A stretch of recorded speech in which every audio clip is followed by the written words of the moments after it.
Hi there, and welcome to Storytime with Kay. Today we will read The Witch's Cat and the Cooking Catastrophe by Kirstie Watson and illustrated by Magdalena Sawko. This book was published by Telltale Tots Publishing in 2020.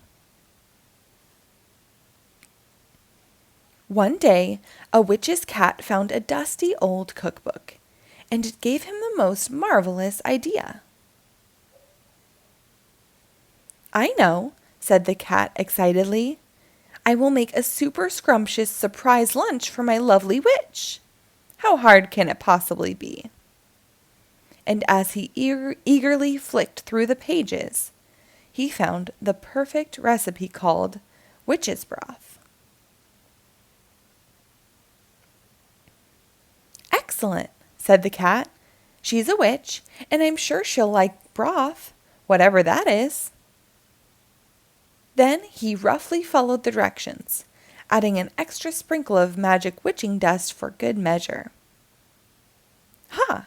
I'm rather excellent at this cooking thing," he was boasting to himself when... Poof! It was ready. The mixture was green and gurgling. The cat took a big sniff. Delicious. But it needs just a little something else. And he knew just the thing.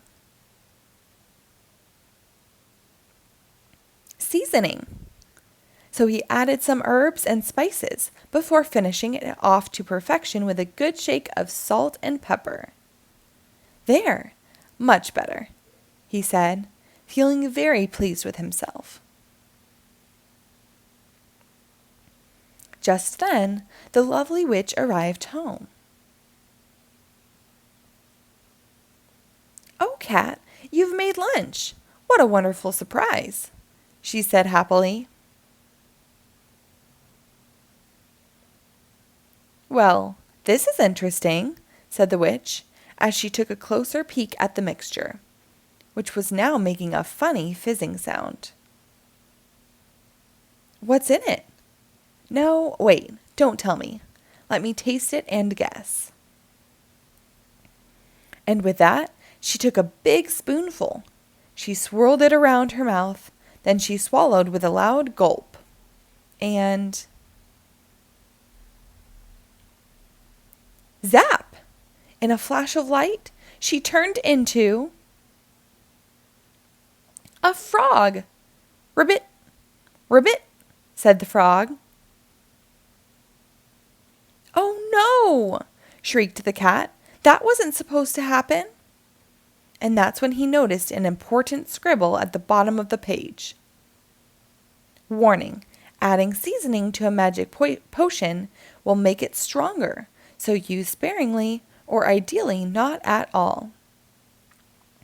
"A potion? Oh no! This isn't a cookbook," he realized with horror. "It's a spell book."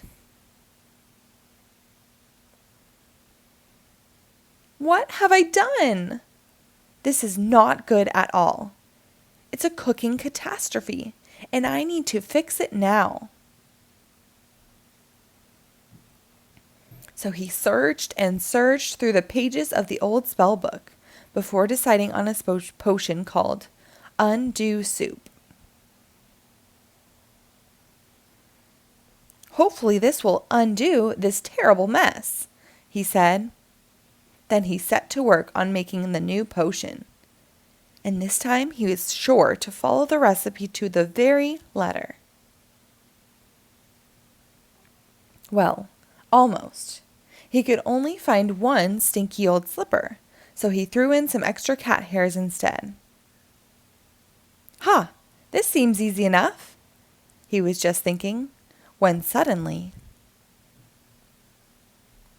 poof! It was ready. The mixture was blue and bubbling.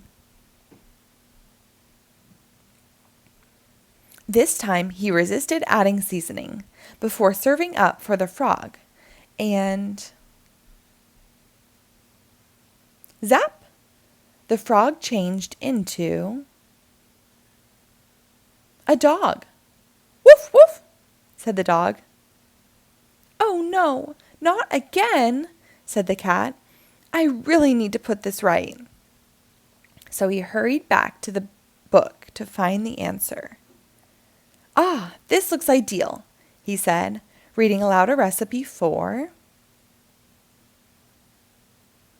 Make a Witch Stew.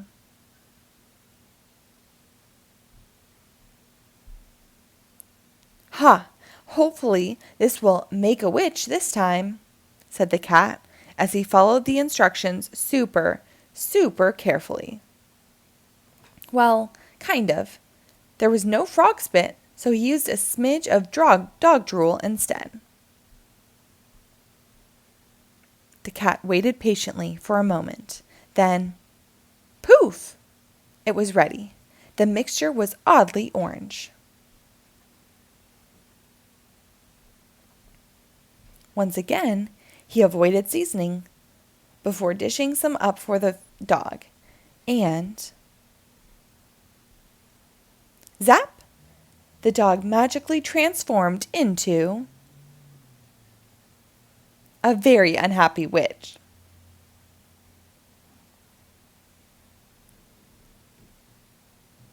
Ribbit, ribbit, woof, woof, said the witch crossly. Oh dear, said the cat. I guess it did need the frog spit after all. Thankfully, the potions eventually wore off, and the lovely witch returned to her normal self. But the cat was never allowed to make lunch ever again. Ha! She didn't mention magic, though, he said quietly, as he picked another interesting book and started planning his next magical adventure. The end. Thank you for reading along. Be sure to rate and follow my page for new episodes posted daily.